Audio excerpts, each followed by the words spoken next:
a job for you. Oh, but it's half-term, Mum. There's £1 in it for you both. Oh, Brill! What do we have to do? I need some stuff from the post office. Here's a list.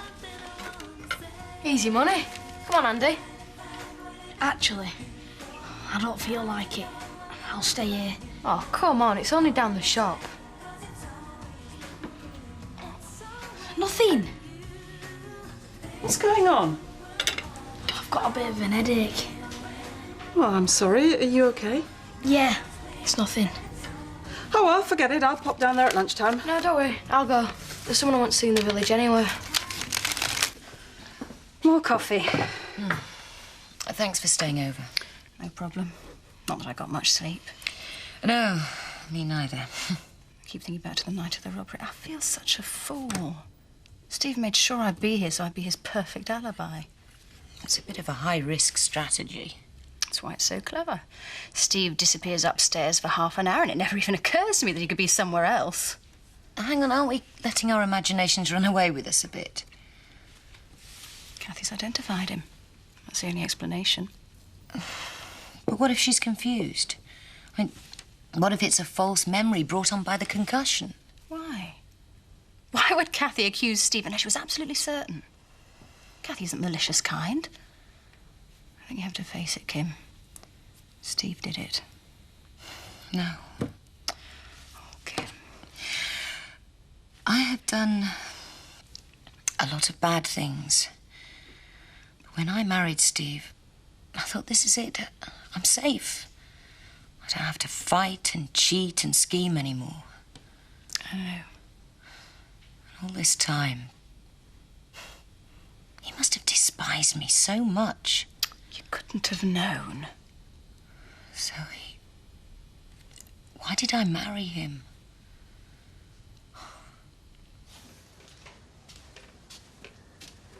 Breakfast. I'm afraid it's only tea and a croissant. The kitchen's still in a bomb site. And come on, eat up. I'm not hungry. Oh, come on, you've got to eat something.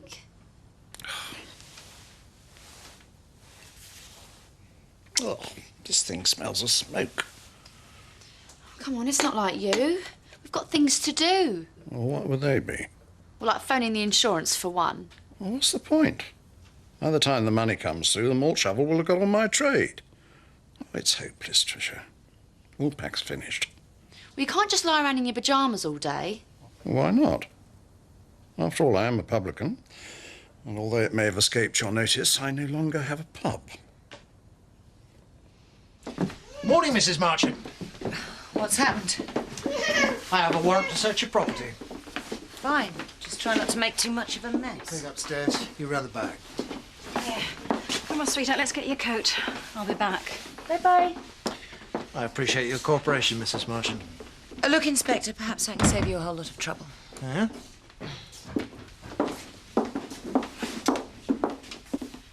Steve's work diary, address book, floppy disks. They're all yours. The best man should be of harmonious disposition, tactful, witty, and sober. Sober? Oh, I'm sober when I enter the drink. A level-headed problem solver ready to take on a myriad of important tasks. How well, your first task can be to go into Alton and get me some plugs. What now? Talking about our butcher's nuptials? Hey, Dad, not in front of Lisa. Go on. Make yourself scarce. I hope you know what you're doing. How come we, Dad? Oh, no, you stare at me till I've done with you, lad. Lisa? Look, sit down. The Woolpack in the village hall? Well, I've checked it out. Alan, can easily extend his licence to cover this place. Well, it's just until he gets the pub done up again. A few weeks. I don't know. Well, Emmerdale needs its pub. It's the heart of the village. And my granddad needs it too. He's a broken man without the Woolpack. Well, that's all very lovely, but what's in it for me? Or rather, the village hall, financially speaking. Well, name your price. 30% of all profits. To go to village hall funds, of course. Done. Thank you, Vicar. You don't know what this means. Look, I know why you're worried. I did fancy our Mandy. But that was ages ago. Are you sure? Yeah. It's just that, well, he seemed very keen to marry Mandy. Too keen for my liking. I want to get us back in our home. You, me, me dad. I'm doing it for family. Well, maybe it's time the family did something for you and tried to find another way out of this mess. Look, Lisa, I know you mean well, but it's about time you and me dad stopped treating me like a kid. Started letting me make my own decisions. Nobody's an adult when it comes to love and feelings and broken hearts. I know. And look, I really, really wish I were marrying someone that loved me. You will one day, love. I know you will. But they're not exactly queuing round the corner, are they? Are they? So I might as well do something useful, haven't I? I mean, how long do you want to be sleeping at Betty's, eh? OK, Butch. I'll be OK. I will. Have you phoned the insurance? No, I was thinking of it. Well, I've got some great news. Yeah? The vicar said that we can use the village hall as a temporary pub, just until we get the wall pack done up again. Really? Well, I phoned the brewery and they said it's easy. You just got to apply for one of those thingy things. Occasional licence. That's the one, just like you would for a village fete. And I thought, while we're organising all that, we'll make things a bit more comfy up here. I'll move into Terry's room and we'll use the big room as a temporary lounge. Tricia, I honestly don't think I've got the energy for all that. What, moving a bit of furniture? No, I'm in the wool pack. Well, I know it's hard, but why don't you look at what's happened as an opportunity? Every cloud has a silver lining. Oh, come on, you know as well as I do, the wall pack was well overdue for a facelift. And with the insurance money, you can breathe new life into the place. Yeah. Yes, you may be right. So you'll phone the insurance then? Yes, I will. And then I'll phone the architect. Oh, that's better, Grandad. Thank you, my dear. You know, this village hall thing? Well, it wasn't my idea. Huh? Don't shout at me, Grandad. But it was Terry's. He was the one who suggested I went to the vicar. I would rather you didn't discuss the affairs of the wool pack with Terry. Oh, but he was only trying to help. Yeah, and use you to curry favour with me. I'm so disappointed in him. Oh, but Grandad... Tricia, I know you only meant to help, but you must understand that there is no way Terry will worm his way back into the wool pack.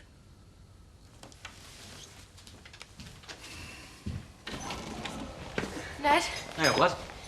any chance of a few more boxing tips? What have I told you? Not while your dad's around. Do you want to get me thrown out? What if I meet the kid in the village? Listen, you've got what it takes. So unless you're 6'2" and 15 stone, you've nothing to worry about, have you? No, it's nothing like that. Right then. So all you need is confidence and nerve. Once you've shown him what you're made of, he won't push you around again. Thanks, Ned. Hey, Robert. Yeah? If he's giving you too much trouble, don't be afraid to get your retaliation in first. You know what I mean?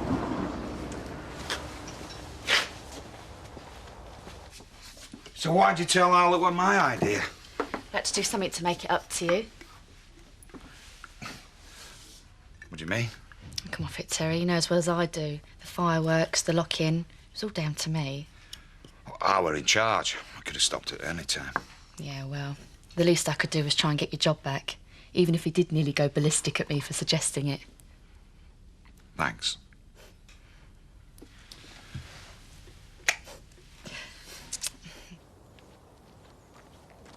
Oi, Donna! What do you want? I want you to leave Andy alone. Don't know what you're talking about. You're in Chelsea. I've seen you giving him hassle. So what? You're just a pair of bullies. Let him fight his own battles. It's supposed to be so hard. Leave him alone, or else. Or else what? You're gonna hit with your handbag? I'm warning you. Ooh, Mummy, I'm so scared. Not. Get lost. Didn't think boys were supposed to be afraid of girls. Ah!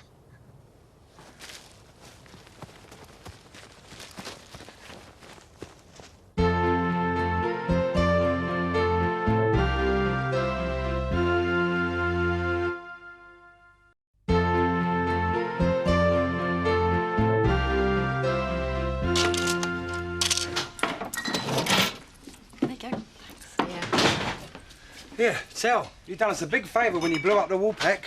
We're coining it in. Yeah, I better make an extra order for boots. We're nearly out. Yeah, well, I wouldn't book your holiday in the Bahamas just yet. Woolpack will be reopening sooner than you think. Yeah, well, it take months to get a place sorted out. No, Tricia's done a deal with the vicar. They're going to be setting up a temporary Woolpack in Village Hall. Have you asked the committee? It sounds dodgy to me. Well, listen, the best part is that Trish told Al that it was my idea. And was it? Well, she's doing me a favour, trying to get me back in with him. Donna! Oh, my God! What's happened, love? Come here, let me look at you. Oh, Donna, what have you done? Thanks, James. How you doing? Rough night. What do you think? Yes, it's hard to sleep with a guilty conscience. I told you before, I've got nothing else to say. Well, we've searched your house, we've got all your papers. I'm sure we'll find out everything we need to know eventually. Then why are you wasting your time talking to me? Shouldn't you be out there catching lager louts or something? I'm glad you've still got a sense of humour, because the evidence against you is piling up. We've already got enough to sell you down for years. You, bankrupt Stephen Marchant, arrested, trying to leave the country with £10,000 in your pocket. The woman you tried to run down in cold blood has identified you. I don't envy anyone trying to put up a defence against that kind of evidence. Please confine yourself to questioning my client. This is not going to look good in court. But why hold out? Cooperate now, you could halve your sentence. You see, I just keep thinking there's something more to this whole thing. There's something I'm missing.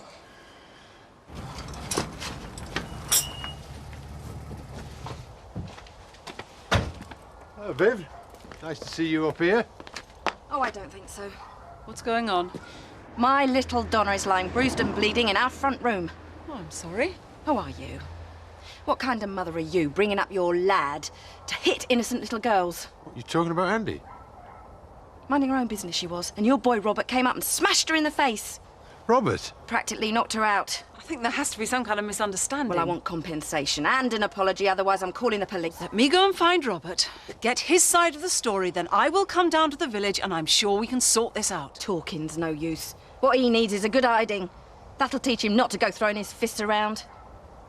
I think I better go and find Robert.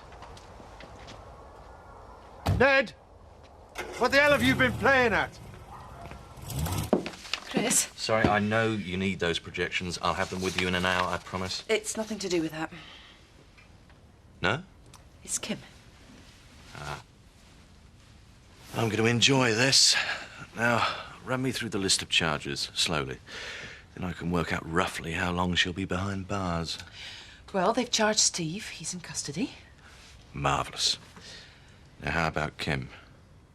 They've let her go. Well, I wasn't expecting them to refuse her bail, what with James... No, Chris, you don't understand. They're not going to charge her.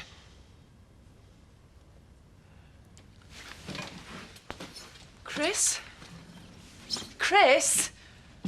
I hope you've got a good explanation for this. Donna Windsor's been getting on my nerves. She's a real pain. You do not hit girls, full stop. Sexist. What? I thought I was supposed to treat girls the same as boys. Well, don't hit boys either. Oh, so I'm not even allowed to defend myself anymore. Andy, what do you know about this? Don't look at me. I've been in the house all morning. Right, you're grounded for the rest of half-term. Mum. And no pocket money. Till when? Till I say. It's not fair.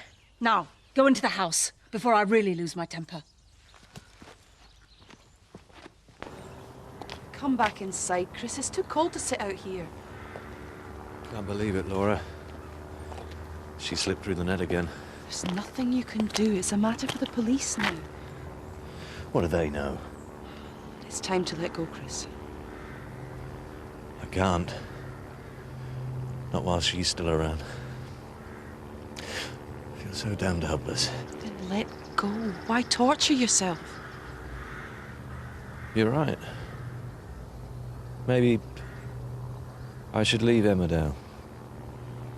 Get this whole place, everything she's done, out of my mind. But if you leave, then she'll have won. Do you want that? No. I don't think I can bear this anymore. Every day, seeing her, constantly reminding me.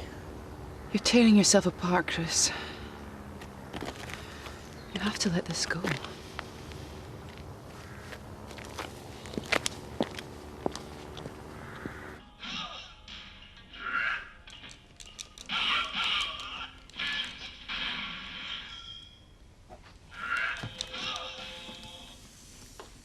What'd you do that for? Why did you eat Donna? Thought I'd give her a taste of her own medicine. What did she do to you? Don't be stupid. I've seen the way her and Chelsea are bullying you. Bullying me? They're girls. I can take care of them. No, you can't. I've seen them getting at you. Well, you're wrong. I don't need your help. I was doing you a favour. Well, in future, keep your big nose out of my business. Stop it! I don't need anyone to stick up for me, especially you. Hey, break it up, you two. Right now. Now, what's all this about? Fine, if that's the way you want it, go up to your rooms and stay there. Till I say so. What's going on? I don't know what's got into these two. Although I have a horrible feeling that maybe I do.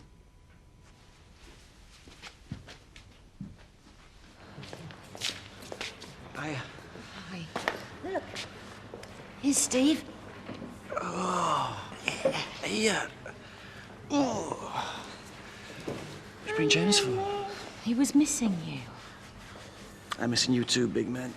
Mm. Come on. Why don't you go and play in your house? See your toys in the house.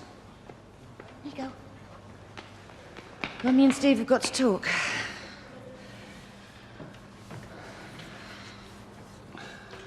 Spaulding told me to search the house. I don't think they found anything, but they took all your stuff. I've been worried sick about you. They're watching me. I know it. Just waiting for me to make a mistake. I never thought I'd say this, but it's pretty scary. It's all my fault. No. Yes, it is. I mean, it was a bright idea, was it, to steal the horse in the first place? I knew what I was doing when I got involved. We're in this together, Steve. That's the problem. Spaulding's looking for an accomplice. He's bluffing. They don't have anything. It's only a matter of time. Calm down. No, Kim, listen to me. I'm going to plead guilty. What? Wait, hear me out. If I make a statement, if I cooperate with them, it'll reduce my sentence and it'll take the heat off you. Are you mad? Look, Kathy's identified me. I'm going down anyway. You don't know that. Yes, I do. If I say I acted alone, they won't be able to touch you. I'll get 2 years maximum. I'll be out in 18 months, maybe 12. We'll still have the money. We can be together again, you, me, James. You don't have to do this, Steve. I've been lying awake in my cell at night thinking about that little fella. You know I love him, Kim. I can't let them take his mother away from him. What about you? He needs you too. When I lost your money, you could have walked out that door and never come back. It's my turn to stand by you and James.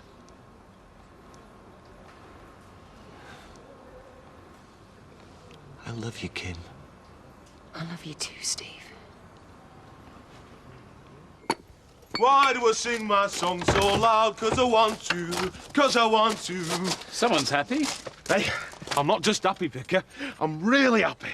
I'm very pleased for you. Can you keep a secret? It's in the job description.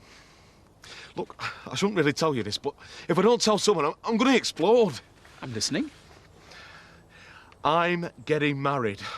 Splendid! That's wonderful news. Who's the lucky woman? Well, if I tell you, do you promise you won't tell anyone else? Well, weddings are usually rather public affairs. You might have a problem keeping a lid on this one. Do you promise? Trust me, I'm a vicar. Robert told me he was being bullied. When I told you that I didn't want you boxing with the boys, I meant exactly that. I was just teaching him self-defence, Jack. You don't grown up soft, dear. Everyone thinking he's a pushover. If the kids have a problem, they come to us. Or a teacher, they know that. Ah, rubbish. That mamby-pamby stuff's no good. Oh, and smashing a girl in the face is. I don't think so. Will you watch my lips, Ned? No boxing. All right, then. I'll pack my things. What? I'll leave. I know I'm not wanted here. Don't be daft. It's not that. It's just... You can't tell us how to bring up our kids. It's for the best. Well, you do need to find your own place, you're right, but we're not going to chuck you out in the fields. No, you can stay here till you find somewhere else. Another couple of weeks will be fine, won't it, Jack? Yeah, a few more days. Thanks. So let me get this straight. You're marrying your cousin, Mandy, so you can get the money to buy your old house. That's it. It's brilliant, isn't it? Butch, how can I put this? Marriage is a holy sacrament. What's that? You make vows before God, and a loveless marriage displeases him. Who? God. Oh. And from what I hear, they're not much fun either. Yeah, but this is going to be different. You see, this won't be a loveless marriage. But you just said that... I know. But this is the most secret bit. You see, I really do love Mandy. I've always loved her. She's magic. Does Mandy love you? No. Not yet. But she will. Uh-huh. You see, I'm going to be the perfect husband. I'll look after her. I'm going to get a job, and we might even get his own place. And I won't let her down. You know, in the bedroom department. Have you had many girlfriends, Butch? Sort of. Never found the right person. Well, you could say that. But Mandy's different, Vicar. See, Mandy's one of us.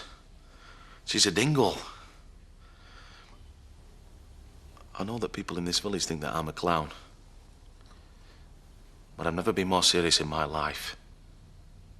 I've got so much love to give her. I'd do anything for her. I'll make her love me. Hang on. Does Mandy know how you feel? No. Butch, listen to me. No, but it doesn't matter. You see, in 6 months' time, Mandy Dingle is going to be the happiest wife in the Dales.